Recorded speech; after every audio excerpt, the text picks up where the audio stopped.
Hi, I'm Liz, and welcome to Believe in Yourself. Thanks again to everyone who has subscribed and commented and liked and followed me on Twitter and Instagram and all of that fun stuff. And if you're new to the channel, we're talking about books. That is what we're here to do. So I'm gonna hop right in because actually this might be a slightly longer episode because I have 6 books to talk about rather than just 4 or 5. Really been working my way through it this February. It's like when it's cold outside, so all I can do is just like sit inside and read. So the first book I already mentioned before is Where'd You Go, Bernadette by Maria Semple. It's a very lovely cover. I find myself very drawn to it. This had been on my list for a while, and then when I saw that there was a movie coming out, I decided to kind of like bump it up a little bit. I know some people would say that you always want to read the book first before you see the movie, but like I also love movies. Sometimes I feel like it's great to see the movie because you get more detail in the book, so you can kind of go from like less to more. If it's like a mystery, you want to read the twist in either the book or the movie. It's always like a really interesting question. And with this one, I wanted to read the book first, just had that feeling, that impulse. So Where'd You Go, Bernadette? The titular character, Bernadette, is an ex-architect living in Seattle with her husband and her daughter. And her daughter asks her parents to take her to Alaska for her like 8th grade graduation, basically. She's like a really bright, smart, wonderful girl. Her name is Bee. She's like a wonderful character. She's so sweet. Basically what follows after this sort of like, please take me to Alaska, is this whole kind of like, Bernadette is caught up in this kind of scam that she's not aware of, and the parents at the school where Bernadette's daughter goes are like hounding her about all of these things. She vanishes. That's the Where'd You Go, Bernadette aspect of the title. Where'd she go? It just sort of plays out from there. It's a complicated plot, and I just didn't love it. It's literally fine. Bernadette as a character, I am not sold on. She's really wild, and like her daughter is like loves her. She's the kind of like mother that I feel like a lot of young girls want, where it's just like adventure and intrigue, and like she's really fashionable in her own very specific way. She's not like the other moms. So she's got this kind of like wild spirit about her that I find exhausting. Like I had to deal with the fact that if I was in this book, I probably would be one of those moms who just wants Bernadette to like volunteer to be a chaperone at the dance. Like, stop thinking that you're better than everybody else. Like, whatever, it's fine. I didn't buy into her. She's kind of racist.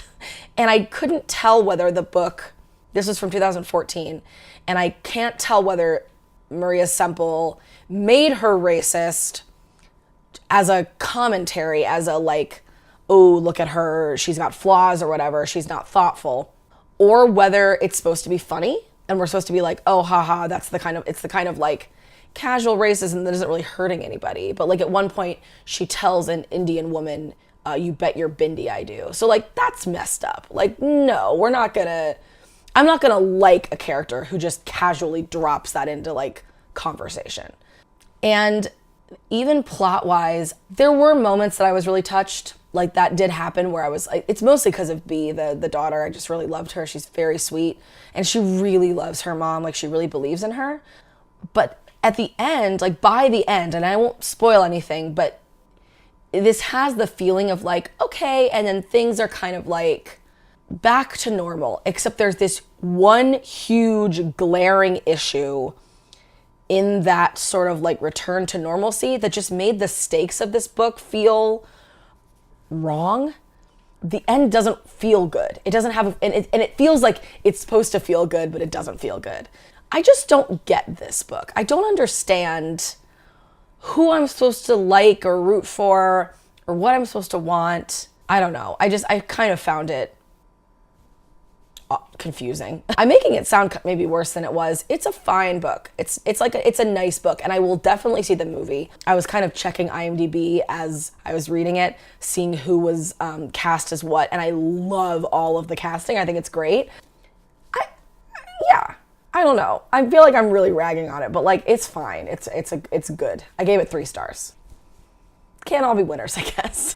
The next book I'm going to talk about is Sourdough by Robin Sloan. I have read Robin Sloan's other book, which I actually read both of them, which is Mr. Penumbra's 24-Hour Bookstore. It's actually right behind me on the shelf, right there. Which I adore that book. Like, outside of any of these recommendations, Mr. Penumbra's 24-Hour Bookstore is wonderful. There's also a very tiny little prequel. I love them. They're Robin Sloan. I'll say this before I even get into Sourdough. Robin Sloan does this beautiful thing. They dig into these like magical worlds, and they're not magical worlds like fantasy worlds. They're these little mini magical worlds inside of our world. And I find it so lovely, and like, I could like read these books forever. I wish that they were thousands of pages long so that I could just like live in these worlds. Sourdough is about bread, as you can tell from the title. It basically starts out with this character named Lois. She works in tech, which is also a consistent theme in Robin Sloan's work, is this kind of like marriage of tech and art, or tech and, in this case, food. Lois is living in her apartment. She doesn't know how to cook. She doesn't really make anything for herself. She eats this like nutrient paste that everyone in her office does. Is just sort of like, yeah, you get your nutrients, but you're not really eating anything. And then she finds this kind of like very secretive little restaurant that she orders bread and soup from, this like spicy soup and this incredible sourdough bread. And she's just like addicted to this stuff, and she orders from them like every night. And then when they leave, it's these two brothers, and they have to leave San Francisco, where that's where this book takes place. And one of them gives her the sourdough starter. For those of you who don't know, when you make sourdough, most breads you make with like an active yeast. With sourdough, you make a starter that's like yeast and flour and I think water. They describe it in this book. I was very fascinated to learn about the process more. I'd heard of sourdough starters before, but I didn't know like what they were. So Lois starts making bread, and there's something about this starter that has this like magic to it. And it makes the bread have this life, and the starter itself is alive, like it can sing. So just like this little magic of the world that's sort of unexplained. I don't even know how to describe the feeling that I have reading this book. But so Lois like starts selling her sourdough, and she starts kind of making this, like discovering all of this like kind of this world of restauranting and farmers markets. I think it's the other thing Robin Sloan does really well, is that like it's this idea that like everything has a little world, like every kind of art or science or technology or food or whatever, everything has these like little worlds that you can be a part of if you like kind of dig deep enough into it, which I'm very fascinated by that concept. I just love it. This is just so much fun. I wish it was longer. Like I would read it for much longer, and I would highly recommend it. I mean, it made me want to bake bread so badly, and I don't even like sourdough. It's also like, I really love books and movies about like secret societies and things like that, but often they can come across very like dark and like kind of gritty. And this, it's like the secret societies, there's a darkness to it because it's a secret, but it's not like scary. I was never really scared for her, and the danger of it is so different than the danger that one would kind of expect when you're talking about like, a secret society and this sort of like shady like owner of all of this, and we don't know who he is, and we never see him, and it's like that could so easily go down this very dark road, and it doesn't. In this, it's just like always really like fun. I just had so much fun. I love it. I gave it 4 stars. I don't know what, like it would be like more like a 4.5.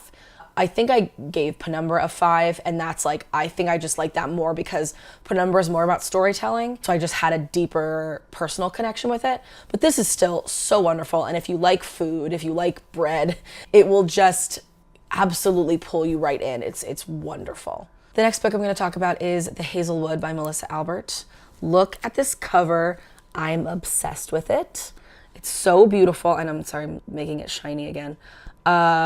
It's so gorgeous. I love it so much. This book is like my entire aesthetic.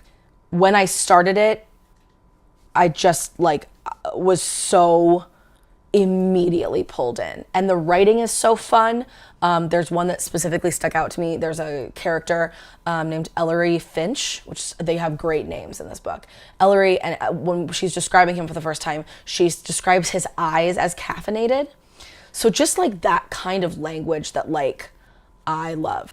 This book is about a girl named Alice. She goes by Alice Crew, but her name is Alice Prosperpine. Her grandmother was a very, Althea Prosperpine, was a kind of very famous but very mysterious writer and socialite. She wrote one book called Tales from the Hinterland and then kind of just like vanished and was living in her house, the Hazelwood, that nobody knows where it is, and she's just like off there raising Alice's mother, Ella. And so then when Ella gets old enough and she has Alice, they run away from the Hazelwood, and they're just like living on the road, and like bad luck is following them, so they can never stay in one place too long. And this book is basically what happens when like all of this catches up to them. Tales from the Hinterland, which Althea wrote, that's the book that she wrote, is a collection of like extremely dark fairy tales, and it has been taken off of shelves. It is not sold. It's like incredibly difficult to get your hands on. So Alice hasn't even read it because her mother won't let her. And she ends up meeting up with the character I said before, Ellery Finch, and he is like a Hinterlands like fanboy. He's obsessed, and so he's read some of them and can tell her about them. And they sort of have to just sort of set out on this adventure to find Ella because she has been vanished by potentially people from the hinterland. Everything about this, when I was reading it, I was just like, yes, yes, yes, oh my God. It's so scary. When I say these like dark fairy tales, like grim style, like very gruesome, very frightening imagery, and then a lot of very like fairy tale kind of imagery also. Like there's this one, there's a character who she sees in a coffee shop, and she recognizes him from her past, and he's got a bone, a feather, and a comb, and that's just such a like fairy tale, creepy, you know, magic number 3. Like, what does it all mean? Like, I want to read this story that these 3 creepy objects are from. I was just like immediately so pulled into this. I loved it so much. It was like 5 stars for me the entire time. And then, unfortunately, I feel like it kind of fell apart.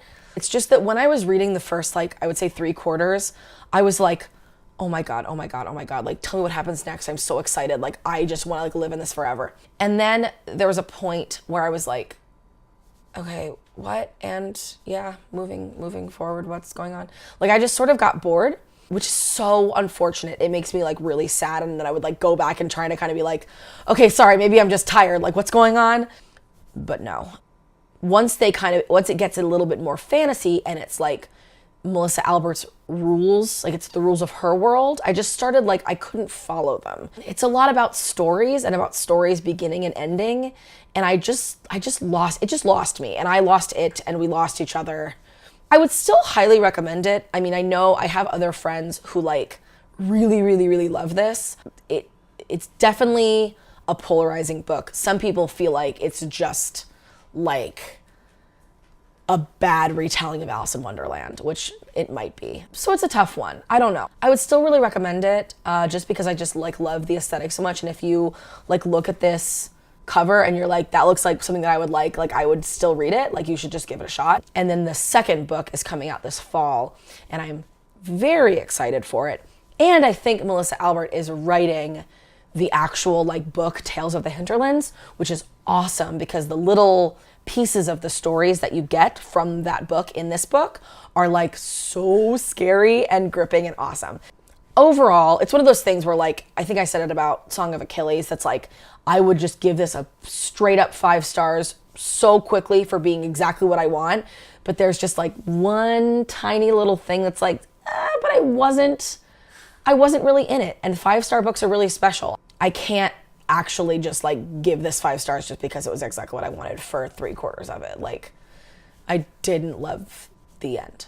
The next book I'm going to talk about is Snow White by Donald Barthleme. This was recommended to me by my partner because it's their favorite book, but I did not like it, unfortunately. It's really just because it's not really my genre. It's a reworking of Snow White, the fairy tale. It is postmodern, and that is not where I live.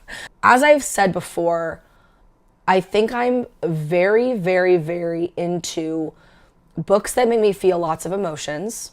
I am a metaphor person. I am a like, this was here and it has meaning, and I want to assign meaning to things, like what this very specific word choice, or like, why is this person wearing this particular thing, or I like to assign meaning to things. I like there to be like metaphors and like an intent. From my very limited experience with postmodernism, that's not what it's all about. It was just not for me. If you like postmodernism, give it a shot. It's very short and it is fun. Like, I'm kind of being down on it. It did make me laugh at certain parts. And there's a really funny, like little survey about halfway through. I literally like turn the page in the next chapter and it says, do you like this story so far? Yes, no. It definitely works for what it's trying to do. And that's really all I can say about it. I just didn't really get it. This is one of those books that, like, if I had read it in college, I probably would love it, because having a curriculum associated with it, and reading other books that can give it context, would probably really inform this in a way that, like, just me picking it up and reading it was not what it deserves. But I gave it 2 stars because it's one of those books I've said before that, like, it wasn't for me, but I can recognize its literary merit, and like, I think that other people, if this is your thing, you would enjoy it. It just wasn't my thing. The next book I'm going to talk about is The Miseducation of Cameron Post by Emily M. Danforth. I also saw the movie of this year. There's so many adaptations out for great books right now. And I love the movie. I absolutely adored it. And so then I put this book on my list because I really wanted to read it. And I'm really glad that I did, because it was not a straight, like, cut and dry adaptation. The movie is basically like the second half of this book, which is super interesting and great. Because then when I read it, I got to like kind of just build upon the world that I had already sort of like involved myself in by loving the movie. Miseducation of Cameron Post is about Cameron Post, titular character yet again, who is a baby lesbian growing up in Montana and trying to figure herself out, and she gets found out and sent to conversion therapy. Not fun. As I've already really suggested in the show, I like to read like happy gay stuff. I like to feel like seen and happy and good about the state of the world. Reading a book about conversion therapy is not my usual thing. But this book is handled with so much love and care and nuance that it doesn't feel like tragedy porn to me, which was really important to me when I was reading this, that it wasn't just like, here's how we're just gonna harm this girl and other girls and boys like her. It starts out with Cameron being like 11 years old, and she has kissed a girl for the first time right before her parents die. So she very much obviously like ties those 2 events together in a really unfortunate way, but it doesn't stop her from like continuing to kind of build upon that feeling. And she makes another friend named Lindsay, who is like farther ahead than her in her development of her sexuality, and is kind of like her little mentor in their like journeys together. And then Cameron falls in love with someone who she thinks is straight, and they have kind of a will they won't they for a little bit, and that's what ends up getting her in trouble and sent to God's Promise, which is the name of the organization. Unlike a lot of other conversion therapy that we hear about, God's Promise is one, mostly ministry based. Like, it isn't very violent. Which I thought was actually that was one of the reasons I really love this book, is that there's no, like, they're never torturing them. They're just like making them pray. And obviously, of course, it's not good, because they are very much harping on them to hate themselves and like forcing them to look at events of their life and be like, oh, this is what made you gay, or like this is what made you gender confused to the point where now you think that you like women or that you like men, or whatever the case. It's obviously still horrible. It's as Cameron says later, like it's more like emotional abuse. But what Cameron finds there that is really interesting is that she is with a lot of other gay kids. So it's not like she's in this situation and she's like miserable and unhappy and being tortured daily and hating herself. Like, she's actually not, because despite the people who are at this organization trying to hurt her and actually confuse her, she has found this support system that is very different from what you'd expect. And her friends that she meets there are wonderful. There's a lot of great representation in this book.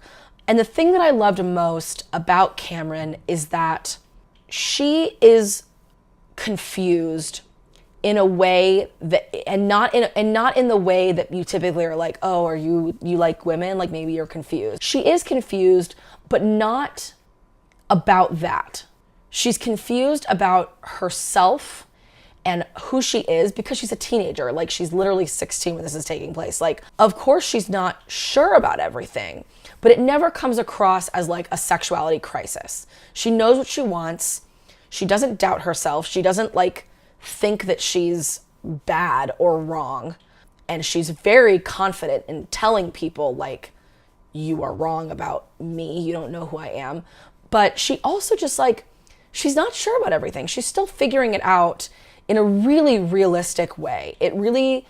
She felt very much like a teenager to me. And kind of like I've said before, because we know her from when she's like 11 to when she's 17, I really just fell so much in love with her as this book went on, being in her head and just like seeing her struggles and how she deals with things. And I just was like, oh, Cameron, she's so sweet, but also very quiet. She's very specific. I just found myself very like, I really believed in her and I really wanted a happy ending for her. I wanted her to be happy so badly. And actually, what's also great about it is that like, obviously, like I've already said before, like I want gay stories where people fall in love and are happy, but this isn't about her falling in love or finding someone, or like, oh, these relationships didn't work out, but this is the big one. Like, she's just trying to like get through her teenage years and be a self-fulfilled, happy person with who she is.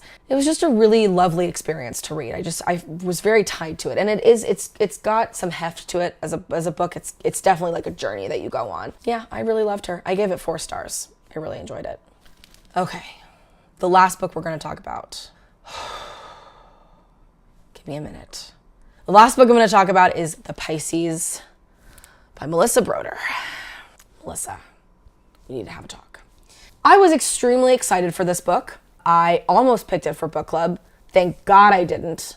I hated almost every single moment that I was reading this. So one, this synopsis on Goodreads tricked me, and I feel very hurt and betrayed. The synopsis is basically like, oh, Lucy's working on her thesis on Sappho, and she breaks up with her husband or her boyfriend or something, Jamie.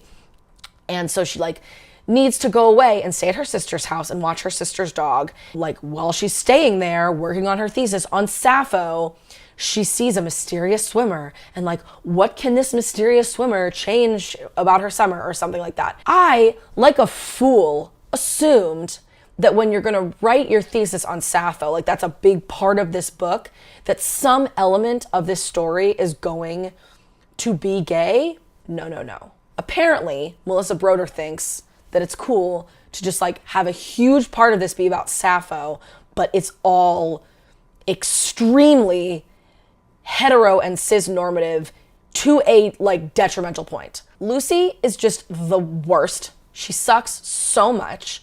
She's going to group therapy, which she has to do because she punched her boyfriend, I think.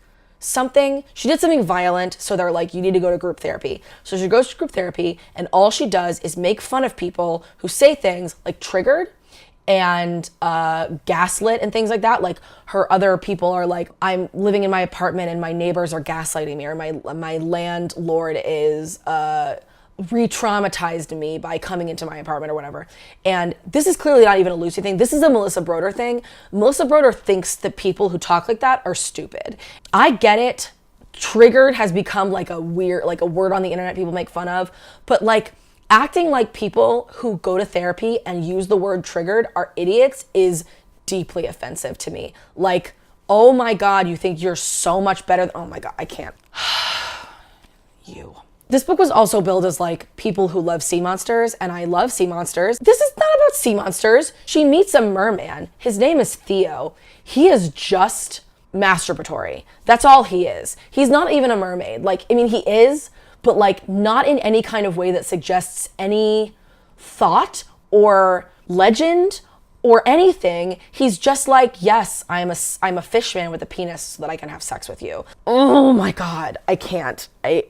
I think the reason this made me so mad, I'm having trouble like really elucidating this, is that I feel like it's very disingenuous to talk about Sappho and have Lucy, all of her life, she's referencing Sappho. She's like, oh, what should I do? What would Sappho do in this situation? Like, oh, when Sappho was having this problem, she did this, so I should do this. All she does is like meet up with guys from the internet who treat her badly. It's just so disingenuous to use Sappho as a vehicle to talk about heterosexual relationships. Like that really genuinely bothers me. I can't believe that Melissa Broder, who also clearly like knows about Sappho, like has studied Sappho in her own capacity, that she doesn't find anything wrong with this. Like I don't understand how that's a possibility. I don't get it.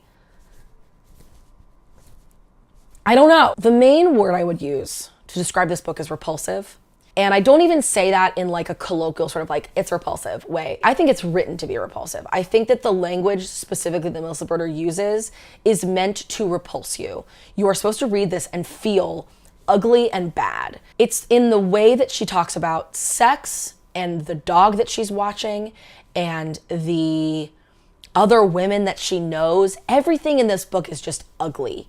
I have read books like that before, and that has its own place, I think. Like people sometimes just want to write really unpleasant work. Sure, not everything needs to be sunshine and roses. I get that. I don't want it to be. Like that's fine. The combination of this being so unpleasant, so disingenuous, so ignorant and childish, it's everything. It's all of it. It's all just so bad.